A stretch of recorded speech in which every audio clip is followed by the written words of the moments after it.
Today, let's talk about happiness. I'm listening to this book called The No Limit Person by Dr. Wayne Dyer, and it's hilarious. It's so funny. And one of the things he talked about, which I've always wondered because I have a close friend and the father of her child is into drugs, and I always wondered, like I didn't have a drug issue, so I didn't really get it. And I wanted to really truly understand, like, when would someone get into drugs, and why would they get into drugs, and how do they get out of drugs? And Dr. Wayne Dyer, he said the most profound thing. He said, when you think that your happiness or something can affect you is out there, not in here, then you are going to look for something out there to bring you up, right? If something out there you allow to bring you down, if that is your belief and you allow it to bring you down, then you're going to be looking for something out there, like drugs or alcohol or something, to bring you back up. And hence, people turn to alcohol, drugs, or whatever. And so that made so much sense. And it's so much more than that. It's like you ask yourself, like, what upsets me? And people will say things like, oh, poverty, our greenhouse effect, when my husband says something that I don't like, and, those are the things that upset me. And the question to ask yourself is it true? Like, is what my husband said upsetting to me? Like, did he upset me? You hear the phrase that says, when I was little, I hear this phrase a lot, sticks and stones may break my bones, but words could never hurt me. And I was thinking, that's like the stupidest phrase I've ever heard, because of course words can hurt you. You can say very hurtful things when you're little. Like, kids are mean. They can say really mean things because they're so brutally honest. And I was thinking, it's so important for us as parents to remind our kids about what truly constitutes happiness. And I had this conversation with my client last night, and we talked about happiness. And we think that we mistakenly think that happiness comes from the outside. We mistakenly think that our husband, our friend, our mom actually has the ability to make us unhappy. Like, it's so easy to blame. It's so easy to blame our parents. It's so easy to blame our looks. It's so easy to blame our genetics. It's so easy to blame our environment, our condition, the way we were raised, or all this stuff. Like, I'm so quick to blame my parents that I have a weird thing about money because they were weird about money. So it must be because they were weird about money, right? Or is it simply, does that mean I have like I have defective money genes? Or does it mean that I chose to be weird about money, and I allowed my parents' weirdness about money to allow me to be weird about money? Like, they had my permission. Like, I would not be weird about money unless I consciously or subconsciously made the choice to be weird about money.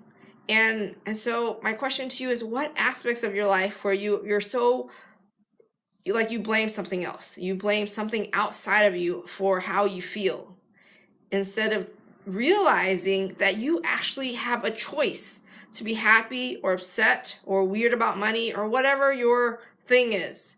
It is completely your choice.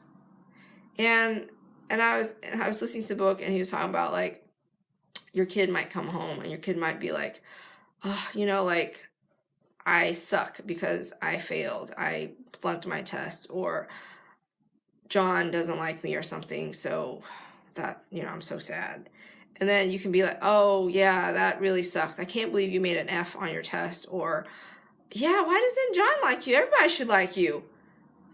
But then if you do that and you say that, you're actually saying, one is, failing at a test means that you're a failure and your kid will think that he is a failure.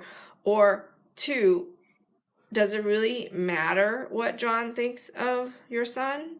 Does your son believe that it actually matters if John likes him or not? Like,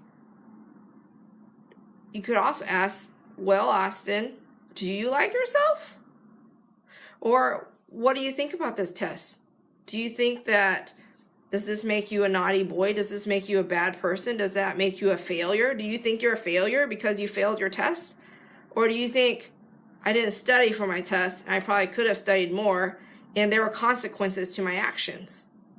Yesterday, I was talking to my son, and he's like, I hate homework, Mom. I don't want to do homework. I'm not going to do homework because I do homework. I write out homework for him every day. Right now, he's practicing writing out the letter form of his letters. And he's like, I don't want to do it. I'm not going to do it. I said, that's fine. You have a choice. You have a choice to do it, and you have a choice to not do it. And there are consequences to your actions. If you do it, you can get rewarded and you can play your Mario Brothers game. And if you choose not to do it, then you don't get a reward and you don't get to play your Mario Brothers game. But you're absolutely right. You do have a choice. I'm not going to sit here and hold your hand and force you to practice writing your letters. You have a choice. And that's so important for us to be as people, right? We think like the other day, I wanted to get on a call with a client and talk to her about how important it was for her to invest in herself with coaching. And I just didn't allow her the space to say no. And she didn't have the confidence in herself that if she got on a conversation with me, on the phone with me, that she would not be able to say no. So that is like you giving up your power to saying, I don't have the power to say no. I don't have the power to be happy. I don't have the power to be sad. I'm allowing something out there to affect and control me. When you allow something out there, outside of you, to affect you, that affects your decisions, then you are saying that you don't have the power to resist it. You don't have the power to decide for yourself if you're going to say yes or no. You don't have the power yourself to decide if you're going to go with it, agree with it, and do it or not. And I was just like, what's wrong with us? Like, why do we think we're inadequate? Why do we think like our happiness comes from out there? And Dr. Dyer, he said something I never thought about. And my coach said this too. And she said, you know, we're inundated with TV commercials and marketing, and there are people out there that, I mean, we live in a capitalist country, which comes with the greatness of it and comes with some drawbacks. And some of the drawbacks is the part of marketing is the reason why, like, a lot of the way that they sell stuff is you need deodorant because you stink. You need to wear this beautiful dress so that you can look beautiful, so other people will like you and you can get on that perfect date and meet that perfect guy and get married and have the perfect family. You need to use this hair product because your hair is dry and brittle, and you need our ultra smooth shampoo so that it can have your hair with all this sheen and softness and stuff. And so we think like there's so many things wrong with us. We think like we're incomplete. There's something like to be fixed about us, instead of realizing that, do you, be you. It's okay. It's absolutely okay to be you. There's only one of you in this entire galaxies of multiverses, and no one will see and view and talk and share and teach and serve the way that you do. Like, you are uniquely you. Even when you reincarnate again, it's going to be a different you, a different DNA, different body. Like, your soul is dragging you around a new body, right? And so there's no like, this is your one and only chance to experience life exactly the way that you experience, in this form, with this physical body, with this physical DNA, with these set of perspectives, with the kind of upbringing you have, with all the subconsciousness and the synapses and all that good stuff that has formulated, and the new muscle memory and the new synapses and new pathways that you make. Like, you only get to do it once. Sure, you can reincarnate over and over and over, but each experience is uniquely only that experience. So why not have fun doing it? Why not have this experience be deeply fulfilling, highly soul expansive, infinitely powerful, infinitely incredibly profoundly meaningful. Like, why not? Why not? And it's like, it's such a waste of a wonderful life. It's such a waste of a reincarnation when we don't tap into that. When we don't make that choice, when we don't choose. Like, we have the power to choose. You know, like, I was talking to a client and she said that sometimes she just doesn't talk to her husband about life. Like, she doesn't talk about her goals. She doesn't talk about, like, things, you know, she'd rather talk to me about it as her life coach than for her to talk to her husband about it.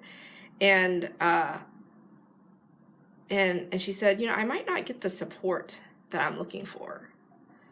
And I thought about what she said, and it's like, do you think that the support you get from someone else is going to matter? Like, yeah, it's nice to get praise and acknowledgement and accolades and accomplishments and medals. And, you know, like when you finish your half marathon or your race or your 5K or marathon or whatever, it's nice to get that medal at the end to show that you did it. But it doesn't make or break you, and it doesn't take away from you, you know. And whether you have the agreement with your husband or not, whether or not like your husband supports you in the way that you desire to be supported, it's not going to take away from who you are. You know, nothing your husband says can truly force you to be a certain way or do a certain thing unless you allow it to, right? Like my mom, she could say that I'm fat. She can say I'm wearing the wrong lipstick. She can say that my eyebrows are uneven. Like, she can say whatever she says, right? And for the longest time, I really allowed her words to control my happiness. I would allow her words to trigger me. I would allow her to really have a big control over how I feel about what she says and how I feel about myself. And eventually, I got to the point where I realized she's going to say what she's going to say. And I get to choose, because it's absolutely my choice to be happy or not, whether I allow what she says to affect how I view myself. Hey, I only ate one of these. No candy, Austin. Why are you eating, marshmallows? Okay, just one marshmallow. No more. I ate one. Thank you. Thanks for being honest. And why do you have cheese all over your face?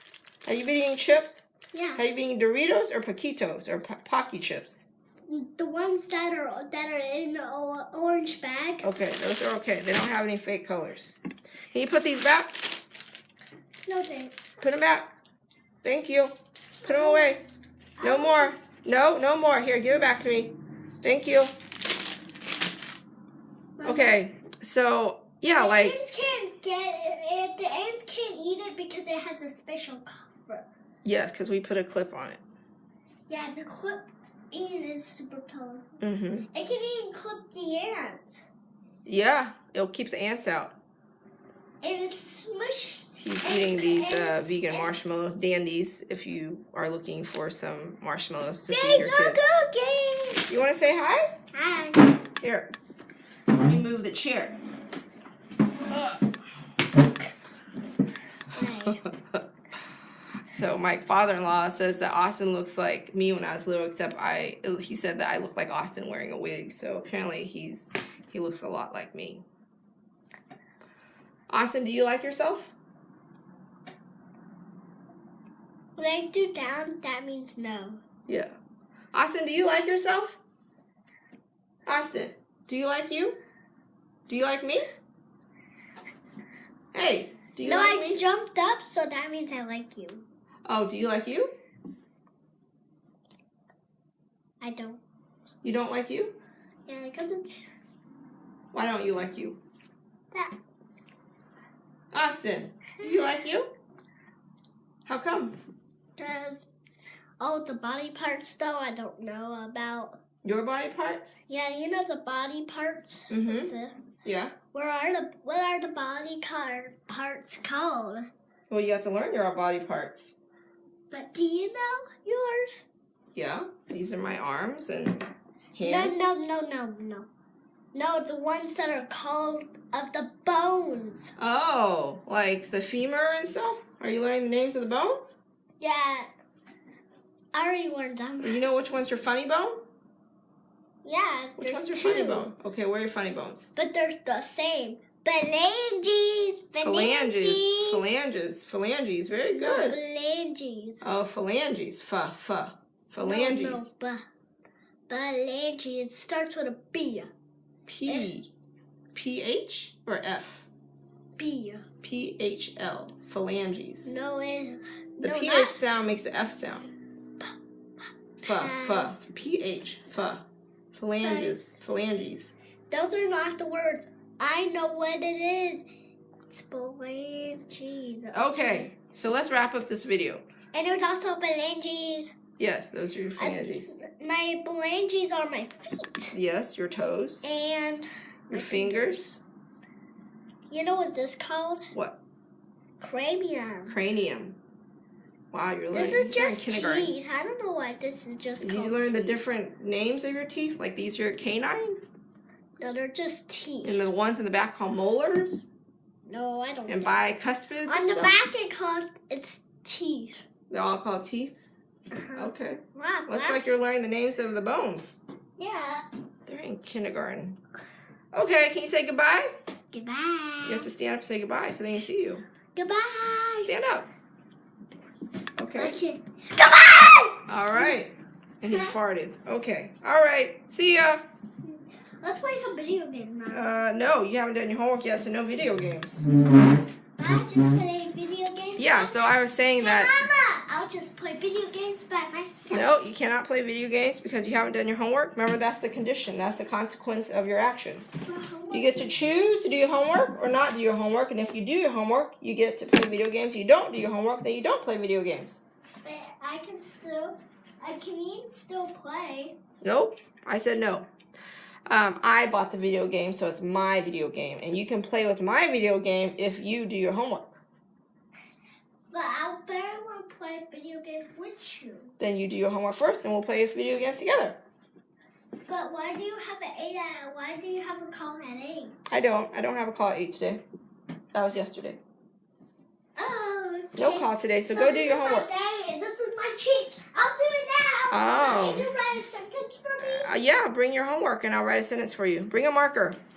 Yeah, so I was saying that your husband, like, whether or not you get the support from your husband that you're looking to get, and whether or not he says what he says, like, you get to choose if the words that he says actually affects you. Like, he can't physically force your hand, move your body to do, like, certain actions. Like, that is ultimately your choice. And you can blame your husband. You can say, well, I gave him to his opinion. I wanted approval. I didn't want him to be upset. Like, you don't, just like he doesn't have the ability to upset you, you don't have the ability to upset him. Whether you allow what he says to upset you or not is the same thing as what you say, and he allows it to upset him or not, because it comes from, like, your happiness, your upset, it comes from within. It comes from your actual choice. And that is so profound. Mama, You know, and that's something that we should teach Mama, our here's kids. the sentence. And that's something I will teach my kids, is to always remember that Mama, they get to choose. They have a Mama, choice. here's the sentence. Okay, what's the sentence? I like Raphael. I like Raphael. Okay. You know, Well, let's write it, Raphael. So, here's you living a soul-elevated life, sending you love, light, and profound enlightenment in all of your views and perspectives about your ability to choose and your happiness that comes from within, not from something out there. And if you don't already have a life coach, what are you waiting for? A life coach is utterly amazing. She transforms your life. Mama, Actually, this she is only not- guides you. You this do is your not own the life transformation. sentence I trick you. It's not the sentence. Okay, what's the sentence? I like I like to to play play with with my my toy toy. Raphael. Okay, I like to play with my toy Raphael. Okay, so That's a long sentence. yeah, if you do not have a life coach and you're looking to shift your life, you're looking to have massive transformations in your life, you're looking to Mama, change that's your kinda perspective, like shift your that's kind of perspectives. long, so I can do one for each day because it's kind of long. Okay, I'll write over the 2 pages. And if you're looking to live a deeply fulfilling life. You're looking to have a infinitely powerful life. You're looking to do all this and create all this, and you don't even know where to start. That's where I come in. That's what I do for a living. This is my sole purpose, is to do this work. That's what I do. So let's talk. I'll even throw in a free session. We'll get to know each other, see if I'm for you, if you're for me, see if I want to work with you, because maybe I don't. And maybe you don't want to work with me. But regardless, let's talk, let's get together, and we'll chat, and we'll see if we're a good fit. And I have 5 slots left. 6. No, 5. I have 5 slots left. 4. I have 4 slots right now. I have 4 slots right now. So when you're at that point in your journey and you're ready and you like to do those things I mentioned, let's talk. Reach out to me. Go check out my YouTube channel. Go check out my website. It's all in my bio, Soul Elevated Life. Share my video. If you got a lot of value out of my video, go share it. And if you would like to listen to Wayne Dyer, he's amazing. Like, go buy his audiobook. I'm sure there's YouTube videos out there of him, but it's amazing. You get to choose how powerful your life is. It's completely up to you. You get to choose whether you're happy or not. It's completely up to you. I'll see you tomorrow.